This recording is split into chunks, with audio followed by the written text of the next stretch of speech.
This is the Work Smart Hypnosis podcast session number 33, Getting Started with Racquel Knight. Welcome to the Work Smart Hypnosis podcast with Jason Linett, your professional resource for hypnosis training and outstanding business success.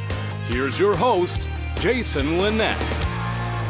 Welcome back, and I hope your new year is going just as well as mine is. This is session number 3, a conversation with Racquel Knight.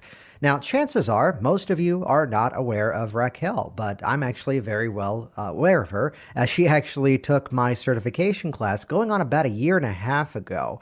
And specifically, I wanted to have this conversation with Racquel and share it with the listeners of this program, just because I know that many of you out there are not yet full-time working pros, and specifically to hear the journey that Racquel has been on in terms of launching her business, in terms of getting some just absolutely wonderful media coverage and just getting a lot of respect in her local community at a rapid pace. I mean, the phone is ringing. She's got a great office space, wonderful coverage in the Baltimore Sun in the area where she's located.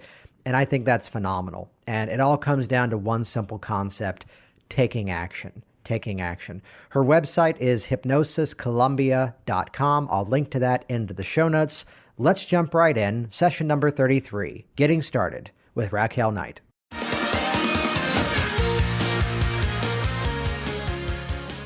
What was your first introduction to hypnosis? Oh, my goodness. My memory takes me back to a time when my brother and I were playing, and I think we were playing with something hanging. It might have been a watch, something, so that we were pretending to hypnotize each other and look into my eyes or watch the watch. And that's my very first memory of us just as kids playing around. And I don't recall how old I was. I want to say anywhere between 8 and 12. I don't think we took it very seriously. We just thought it was play. And then as I got older, I was always interested in the mind and how it works, and actually had my own hypnotherapy. She called herself a hypnotherapist session about 4 years ago. And I was, again, intrigued by how the process was very effective. That was my first experience with it, and I was just so happy at how effective it was for my goals at that time. And you had a couple of interesting goals. I think one of them was a fear of heights, correct? Or fear of flying? Or no, it was specifically. Yeah, you mean? Oh, yeah. I went. One of my experiences was public speaking. I was giving speeches. I had a big one, and I knew the information. I just didn't want to get up there and have my tongue stick to the top of my mouth or something. And so I did it for public speaking, and I also did it for bucket list jumping out of an airplane. And so 2 items of fear. And it worked fabulously, and I was convinced. Yeah. Now, you got into this from an entirely different career before. What is it that you were doing before what you're doing now? What was I doing before? Well, I did a lot of government translation and analysis of information. Essentially, I was a linguist for the government. Had a 20-year career in the Air Force, and then I was a contractor for local agencies for another almost 7 years. So a year and a half ago is when they decided to do a lot of cutting back and wiped out half of my contract, and I without a job at that time. So I went from having a lifetime of a government military type background to having time on my hands and essentially without work. And I inventoried, what did I really like to do? What can I do? And what do I want to do? And I would have never guessed that I would be a consulting hypnotist 15 years ago or 10 years ago. But I realized that this was something that I could do. I thought about, I actually returned to school eventually for coaching, and then re-enrolled in my master's program at Loyola for counseling. And I really found that all those were great areas, and I learned a lot. I really like the coaching one-on-one. I have experience with that, years of helping people and help groups, group work, self-help groups, and I've created a couple of my own. And so I like the one-on-one work and watching people transform and helping them solve problems and feel better about themselves. And it just, hypnosis made sense. And once I started throwing myself into it, I found like even to this day, I can't seem to take my mind off of it. and it's my passion. It's come to be where what started off to be a place for survival. I needed a position, I needed a job, and I knew I could be good at it, to focusing more on the client and helping people solve problems and feel better again. I don't know if that's answered your question. Yeah, Did I absolutely. answer your question? You did fantastic. And what's interesting is the pace at which you've now jumped into all this, and that's specifically why I wanted to have this chat with you here over the phone, that to jump into it, and in the course of really, at this point, just a little over a year, you've moved into your own space. You've got an amazing coverage in a local paper. So let me ask you from the bigger perspective first. Mm-hmm. What do you feel is the one thing that you've done right in terms of jumping in and making this happen for yourself? That's a really good question, Jason. The one thing I feel I've done right is I've had a vision and I've stuck towards that vision. That sounds kind of, that just came out of my mouth, and it wasn't really preparing for that. But part of it is really is focusing on what I can do and focusing on making it happen and allowing myself to make mistakes and not focusing on the mistakes and learning from them and getting up and just continuing on and knowing I have an awesome network is not quite the word, alliance with a lot of different people in the area. Yes. Giving 100% and more. I mean, I don't have any excuses. I'm not allowing myself to have excuses. I guess and that's one of it. those things that as I talk to others, there's different ways we get into this. And admittedly, you began in a temporary space, correct? Correct, yes. Tell us about that. That was like a wellness center? It was a wellness center. It was a nice, it was a doctor's office. It was a holistic doctor's office. She was wonderful. The office space was geared towards, well, she had her medical practice there, and then there was also, I don't know how many holistic practitioners, but several dozen of them that shared spaces there, because there were about 8 offices there, one or two of them for the medical aspect, and the rest of us were considered holistic practitioners. At that time, I liked the fact that it was less than a half mile from my house, so that played out really well. And the space was awesome. It was by the hour, so it was wonderful that, if I only, initially when I started seeing clients, I was only seeing, I saw my first client like my first week, and then my second client my second week, and I'm bragging, of course, because I can. No, I'm not really bragging. It's just how it happens. So I immediately, that was really the best place for me, because I could grow into my goals. And my goals were to have a full load of clients and help as many people as I can. And what started off as maybe 5 hours a month, eventually by about June of last year, my rent was getting up to about as much as I would probably pay having my own place. So that was a turning point for me. And I didn't know, if I was going to continue to have as many clients as I had around June time. But I took the plunge, and I remember a couple of things that you actually said in the past, and other people said. So I took, maybe I shouldn't really say plunge. That's a wrong metaphor, but at the same time, it felt like it, because felt like a fearful yet fearless thing to do. Right. You're right, because that moment of looking at a temporary space that suddenly you were paying on a temporary basis, if I'm remembering right, and to Correct. discover, as you just said, that rent could also be going somewhere else, to then have the space all the time. Mm-hmm. Yeah, and that was the deciding factor. And I wanted a space that I could decorate my own, make it more geared towards my clients. And the space that I was sharing didn't have that aspect to it. It didn't have the furniture I needed, et cetera. So I really wanted a space that I could gear towards my clients, and it played out very, very well. When I moved into my place in downtown Columbia in August, I realized everybody was going to be, a lot of people were out on vacation. So I was like a deer in headlights when it just, for a little while, when I realized, what the heck? What am I doing? And then I realized, okay, well, this just means I got to get to work here, I got to get to work there, and take a breather. It's all going to work out, and that's one of my attitudes too, is that it is all going to work out. And that sounds kind of like trivial, trite. People say that all the time, but that was essential for me to realize that just focus on doing the next right thing for my business and for my clients, and it will, and it has. And what's that phrase? I mean, we can get into whole law of attraction, law of abundance thing. Yeah. But simple common sense to say, the phone isn't ringing right now. What can I be doing to make the phone ring? Right, exactly. Yeah. Oh, and then that's when I realized, you know what? I'm situated right next door to the Chamber of Commerce.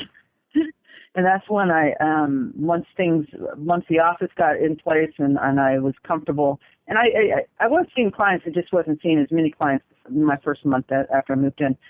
I reached out to the Chamber of Commerce. I mean, I drove by their building every morning, and I had no excuse, and I found out that this was something that was going to work for me, was going to play out very well. So then I had my one thing that I did do that I think played out very well for the business and as well for my clients is I did join the Chamber of Commerce, and consequently they gave me all the addresses of all the local media, even beyond this local area. And I shot out press releases and invitations to my grand opening relocation ceremony. So one thing I did do that I think was really, I laugh at now or smile at, is that I sent out a personal letter towards the end when I wasn't getting when I received just a smaller response than I had anticipated from the media and the press, because I shot out, I sent it to about, 60 or 70 different individuals, or maybe even more, or, outlets. I sent a little blurb about myself just in the email, and that's when I think once I did that, instead of it being standard, media press release and being sort of, medicinal or maybe not as personal. So when I sent out the personal email, I said, hey guys, I'm going to tell you a little bit about myself. I'm a tiny, brief paragraph biography about myself, how I took the leap from being a linguist for the military and the government, and then a linguist analyst, and then a hypnotist. Now I'm helping people do this, blah, blah, blah. And I remember I was chuckling when I did it. I said, it's a typical Phoenix story. And I laughed because for some reason, shortly thereafter, after I sent that one email, within a couple of hours, I got a response from the individual that did the interview, a young man, reporter. I say he's young man. Anyone under 30 to me is young. And when we did the article, he was awesome, and he was truly a part of the huge transition, I think, for people in Colombia, learning and knowing that there's an option out there to help them to make changes in their lives.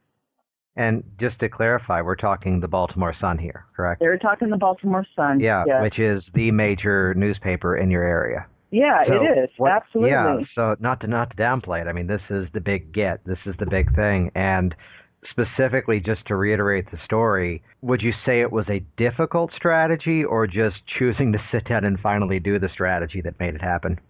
The strategy for the newspaper? Yes. Well, it was a strategy. It was a simple strategy. It was a strategy that was a part of the package. Actually, sometimes things are fed to me, and and the Chamber of Commerce had a nice, wonderful package that they provided, a checklist, and said, here's what we recommend that you do. And one of them was send out a press release to all these agencies and individuals who we know we've worked with in the past to handle the media and aspect of, these ribbon cuttings. And so that's what I did. I followed that. And then I also threw in I feel that at the time I threw in my own personal touch, which, sometimes when we get, in my past, in my experience, I'll tend to want to get something done and do it right, and I'll leave out the personal touches. I think that personal touch, yes, it was important. And did it come easy? I think so. It sort of fell into place. I mean, yeah, I knew that the strategy was, one of them was, not only do I talk to the different big, networking organizations like BNI, but I contact the Chamber of Commerce, and that was just a strategy that I finally put into place when I decided to do that. And then they decided to do the article when the reporter from the Baltimore Sun decided to do the article. It was a combination of simple, just taking action, and I guess kismet. I don't know. I'm maybe.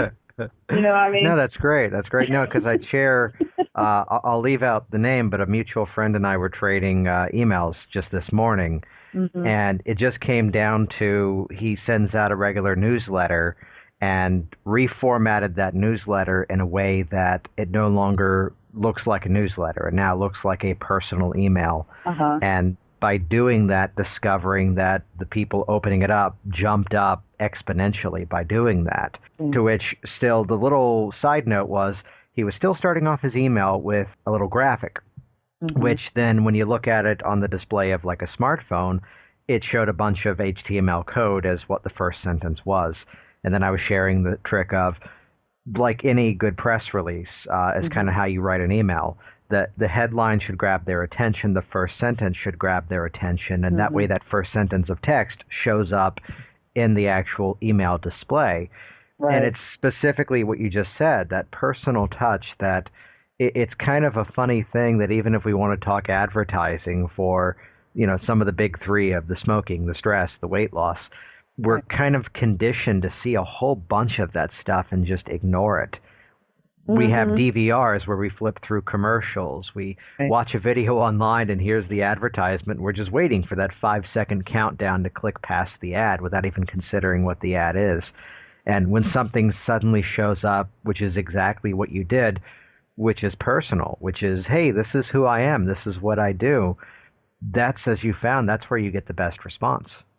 Well, it was definitely something that I said, well, it was part strategic because it's like, okay, well, they're not responding to this, so let me throw in a little bit. Okay, I'm going to tell you a little bit about myself, you know, a little bit more in a personal, in the actual text of my, instead of them receiving just a press release, which is kind of, and really maybe not that big of a deal. And part of me, I'm serious, Jason. I was typing this up and going, oh, well, laughing, chuckling, because even though I think it is, you know, in my mind, I recovered. It felt like a huge, you know, losing your job after being employed in one profession for almost 30 years. It felt like a huge letdown at first. Anybody can relate to that. Well, most people can. I can't assume everybody can. So the fact that I was transitioning up and I was going up, and I just like, I'm going to just tell them it's a typical Phoenix story. And part of me was really, you know, reaching. And then the other part was, you know what, maybe this is really how we're going to get the information out there. I'll do what I can. I don't know if that's, you know, that was the appeal, but it seemed to be, you know, what made the difference. Well, it's that personal touch as opposed to just this person in this role, which is how even the headline of it is bringing your language background into this career. Yeah. And he brought that to my attention. There is a huge link. There really is. I mean, and I'm still discovering it, how, you know, I've always been interested in linguistics. I was going to be a major in linguistics in college when, you know, centuries ago. Well, you know, when I was a kid. And I just got put off by the fact that it didn't seem to be what my parents wanted. It didn't seem to be a way to make money. But the linguistics aspect, and I'm really starting to take off into the neuro-linguistic area too. At least my drive and my passion is pulling me that way. So the linguistic aspect is still very interesting to me. So the article itself did propel me into, well, contributed to my moving towards that, discovering more about, you know, myself and the linguistic aspect of the hypnosis, I guess. Yeah. Well, it's that aspect of just modeling what you were already doing and going, oh, that's how it's working. Yeah. I don't know. As soon as I think I have it figured out, something else comes along and pulls me in a direction of trying to figure that part out. Yeah. So let me ask you this. Of the clients you're seeing these days, what do you tend to be working with the most? Well, I'm going to say, I would say weight reduction, but I would say weight reduction with a lot of self-worth issues. Yes, got it. And how are most of these people finding you at this point? How are most of these people finding me? They like me. There you go. I mean, How are they discovering that your business exists? Let me. I'm sorry, I knew what you were saying. Yeah. Sort of. My brain went to one thing first. You know what? I think most of them are finding me off the internet, and some of them are still finding me out. I still have things in print. D-Wall magazine I used to utilize until they went out of business. And that helps. It's amazing. Like the hard copies are not in vogue so much anymore. But that was one aspect that primarily the internet, my website. Yes, and just to be blunt, it's a GoDaddy website on the GoDaddy hosting, right? It's GoDaddy and it's Weebly. Oh, okay. Oh, yeah, that's right. You've updated it since then. Yeah, got it open here. Very nice. And let's kind of wrap things up, perhaps. I know you've had some really interesting client stories since jumping into this. Just in the ways that we can make the story appropriate to share without giving too much away. What would you say have been one of those triumphs that you've had so far that's just really encouraged you to keep going? Well, a number of things come to mind. I keep going back to my first or second client. I can't remember if she was my first one. I guess if I pulled the information up, I'd figure it out. But second client, first couple of weeks of training. I had been to your training, graduated, and I think I saw her within the first week, and I saw her for what she said was a snake phobia. And I saw her for 2 sessions, and I was terrified. I didn't know what the heck I was doing. But I knew enough that I was confident that I was going to help her, probably. And the words of mentors and instructors repeatedly came to my mind that you can do this, you can do this.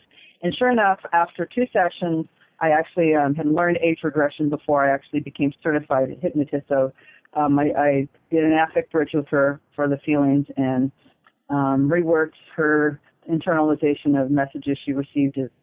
What appeared to be, at a time in her life, her mom was afraid of snakes, and et cetera. Anyway, so long story short, that to this day, she had identified at that point as having a phobia of snakes and having anxiety. And I recently touched base with her, and she has a snake at home now. Wow. And she can go into pet stores, and she's breathing easier, and she's enjoying her life. And that's where my mind goes. And I saw her, like I said, for 2 sessions. I don't really see too many clients for 2 sessions anymore. And that, to me, it just warms my heart that, that this woman, that I helped this woman to change her life. Thanks for listening to the Work Smart Hypnosis podcast at WorkSmartHypnosis.com. Hey, it's Jason Lynette here, and just one more quick thing. Have you ever heard the phrase, "I felt relaxed, but I don't know if I was hypnotized"?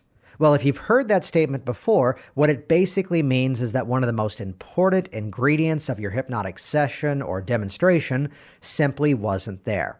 If your participant or your client leaves without the conviction and belief that they really experienced a state of hypnosis, one of the most important and essential ingredients, again, just wasn't there. And what I've done for you is I've put together some real-world tested strategies, powerful, proven strategies, things that I make use of before, during, and after my hypnosis sessions that help me to build greater conviction, increase the belief in the process, and by accident turn my clients into raving fans of their experience. It's all put together for you in a program I call Hypnotize with Conviction. Several different strategies, again, before, during, and after your session or even demonstration that I know are going to change the way that you do hypnosis. Whether you're a hypnotherapist or a stage hypnotist, these techniques are for you. Check it out online today. Hey, it's Jason here, and I want you to be the first to find out as we upload new content here online. So do this right now. Click subscribe right next to this video, and you will be the first to find out as I share further resources, further downloads, and other really cool things to come your way. See you soon.